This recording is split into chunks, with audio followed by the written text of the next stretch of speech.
जय हिंद साथियों, नमस्कार। मैं पराशर मुनिया आपका स्वागत करता हूं द नॉलेज बिहार में।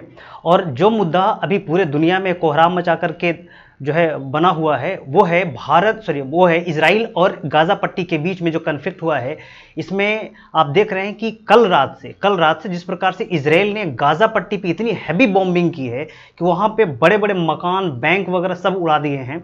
और अभी तक हमास से कोई सूचना नहीं आई है कि कितने लोग वहां मारे गए हैं, चूंकि इजराइल ने पहले ही उनको वार्निंग दे दी थी कि जितने भी इनोसेंट लोग हैं जो इस जो लड़ाई में शामिल नहीं है, वो लोग हमास छोड़ करके चले जाइए, गाजा पट्टी छोड़ करके चले जाइए। सॉरी, हमास नहीं, गाजा पट्टी छोड़ करके चले जाइए। हमास तो एक जो है टेररिस्ट ऑर्गेनाइजेशन है। तो गाजा पट्टी से बहुत सारे लोग चले भी गए हैं, लेकिन जिस प्रकार से जितनी हैवी बॉम्बिंग हुई है गाजा पट्टी में, तो लगता है कि पूरे तरीके से इजराइल मूड में है कि अब जो है गाजा पट्टी को बिल्कुल ही उस पट्टी से उखाड़ी फेंकना है। और उसी के सपोर्ट में जो है अमेरिका का जो नेवी है, अमेरिका की जो आर्मी है, वहां से अमेरिका से निकल चुकी है इजराइल के सपोर्ट में। और आप देख सकते हैं कि जो इजराइल है, इजराइल के जो राजदूत हैं भारत में, नाओर गिलोन, उन्होंने भारत से भी मदद मांगी है।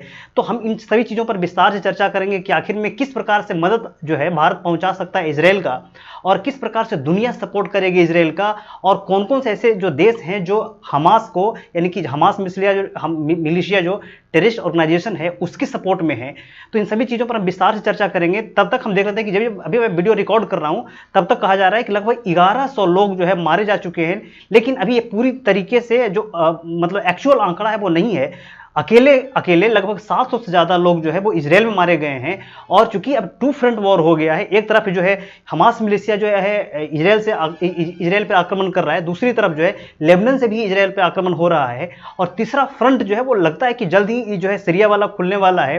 तो हम देखते हैं कि हम आगे देखेंगे कि किस प्रकार से आने वाला सिचुएशन क्रिएट होता है इजराइल के साथ में, और जो है गाजा और ये जो है पैलेस्टाइन के साथ में। तब तक जो है देखिए एक बहुत बड़ी घटना जो अभी पेपर में, अभी न्यूज में आया है, उसमें देखिएगा कि जो इजराइल में जो फेस्टिवल चल रहा था, और उस फेस्टिवल को हम कहते हैं कि सुपरनोवा फेस्टिवल चल रहा था। उसी दिन, जिस दिन हमला हुआ, लगभग हमास ने लगभग 500 जो रॉकेट दागे, 5000 रॉकेट दागे इजराइल पे। उसी दिन क्या हुआ कि जो है इजराइल के जो कुछ जो है आप कह सकते हैं कि मरुस्थली इलाके हैं, जो डेजर्ट इलाका है, उसमें एक बहुत बड़ा बिल्डिंग है। उसी बिल्डिंग में बहुत सारे लोग जो है वहाँ पे म्यूजिक फेस्टिवल में भाग ले रहे थे, और उसी समय अचानक जो है हमास के लड़ाके पहुंच गए उसमें, और जो है गोलियां चलाने लगे, जिसमें लगभग कह रहे 260 जो है पब्लिक हैं, उनके लाशें भी मिली है वहाँ पे। हो सकता है कि और भी लाशें वहाँ पे पड़ी होंगी। इतना भयानक डिस्ट्रक्शन हुआ है, इतना भयानक तरीके से उनको गोली मारी गई है। लगभग वहाँ पे बहुत सारे लोग मारे। देखिए कि एक लड़की है वो भाग रही है इस तरीके से। तो कहने का अर्थ ये हुआ कि बहुत ज़्यादा कैजुअलिटी हुई है इजराइल को इस बार, चूंकि अब इसमें बहुत सारे विवाद हैं कि आखिर में इतना कैजुअलिटी जो है क्यों हुआ है इसका, इजराइल का, इसके पीछे रीज़न क्या है। तो लोग कह रहे हैं कि मोसाद का फेलुअर माना जा रहा है, CIA का फेलुअर माना जा रहा है, और भी जितने भी 5 आई के जितने भी इंटेलिजेंस है उसका फेलुअर माना जा रहा है। खैर, इस पर विवाद है कि क्या होने वाला है और क्या हुआ है। फिलहाल तो अभी जो सिचुएशन है उस पर हम बात करते हैं। अब देखिएगा कि अभी जो जिस प्रकार से भारत में जो इजराइल के राजदूत हैं नाओर गिलोन, उन्होंने भारत से रिक्वेस्ट किया। कल ही जो है उन्होंने एक प्रेस कॉन्फ्रेंस किया है, और प्रेस कॉन्फ्रेंस भी काफ़ी जो है सीक्रेटली किया गया, और सीक्रेटली भी उतना खुफिया, जो आप कह सकते हैं कि खुफिया तरीके से किया गया। क्योंकि जहाँ भी इजराइल के जो लोग हैं, इजराइल ने पहले ही एडवाइजरी जारी कर दी है कि जहाँ भी हमारे जो नागरिक हैं रह रहे हैं, उनको जो है अपना ध्यान रखें, क्योंकि कहीं भी उन पर जो हमला हो सकता है। और देख सकते हैं कि तुर्की में जो है इजरायली नागरिकों पर भी हमला किया गया। तुर्की के एक पुलिस ऑफिसर ने उन पर गोली चला दी। तो जो है पूरे दुनिया में इजराइल के जो नागरिक हैं, यहूदी हैं, वो काफ़ी सतर्क हैं। तो उसी सतर्कता को देखते हुए भारत में भी जब उनके मीटिंग रखे गए, तो उनके लिए भी एक अच्छे खासे सिक्योरिटी का इंतजाम किया गया।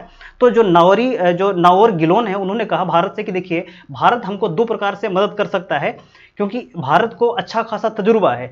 एक तो भारत जो है जिस प्रकार से वर्ल्ड पावर के रूप में उभरा है, और आप देख सकते हैं कि भारत अपने आप को कहता है कि हम ग्लोबल साउथ के लीडर हैं।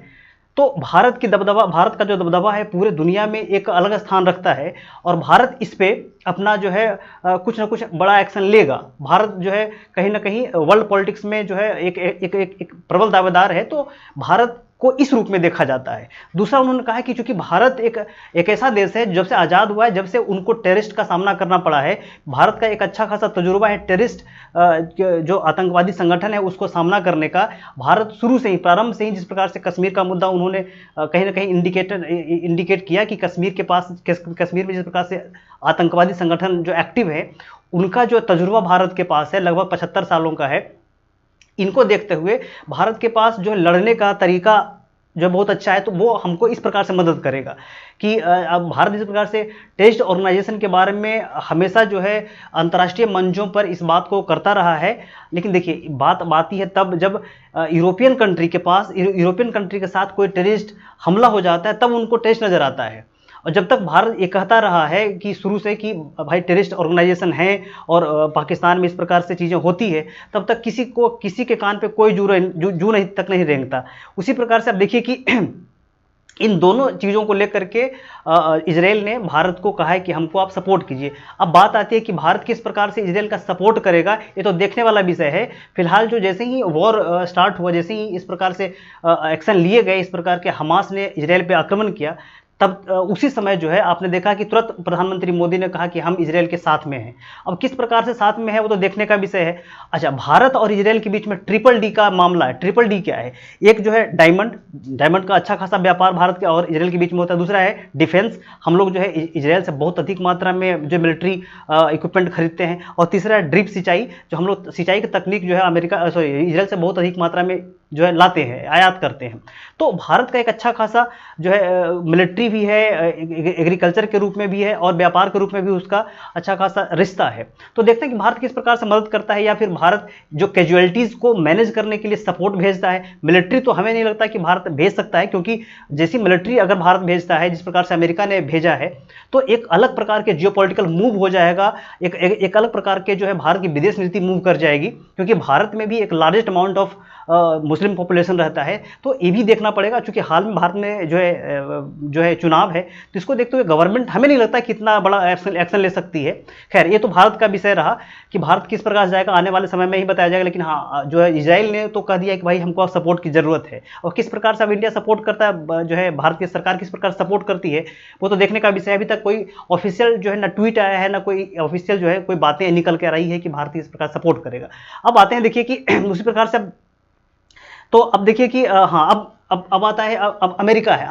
अमेरिका के जो विदेश सचिव हैं लॉयड ऑस्टिन ने, उन्होंने कहा है कि देखिए हम जो है पूरी तरीके से इजराइल के साथ में हैं, और हम तुरंत जो है उनके अभी जो है उन्होंने तत्काल जो है एक नया नेवल जो बेड़ा बनाया है, उसको कहते हैं, एक बहुत बड़ा जो युद्धपोत बनाया है, उसका नाम है USS जेराल्ड आर फोर्ड। तो इसको जो है चूंकि आधुनिक तकनीक से लैस है, एक चलता फिरता है, समझ सकते हैं कि एक गांव है ये, और गांव का एक शहर है ये। इसमें लगभग 5000 सैनिक जो है इसमें रह सकते हैं। इसमें बहुत सारे फाइटर जेट रह सकते हैं, और इसमें बहुत सारे जो वॉरहेड लगे हुए हैं।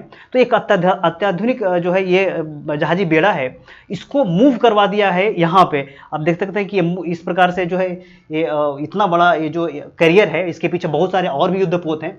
इसको मूव करवा दिया गया है मेडिटेरियन सी में, भूमध्य सागर में, यहाँ से निकल करके यहाँ पे आ गया है। देखिए इजराइल यहाँ पे है, और इसी इलाके में ये कहीं अपना जो है डेरा डालेगा।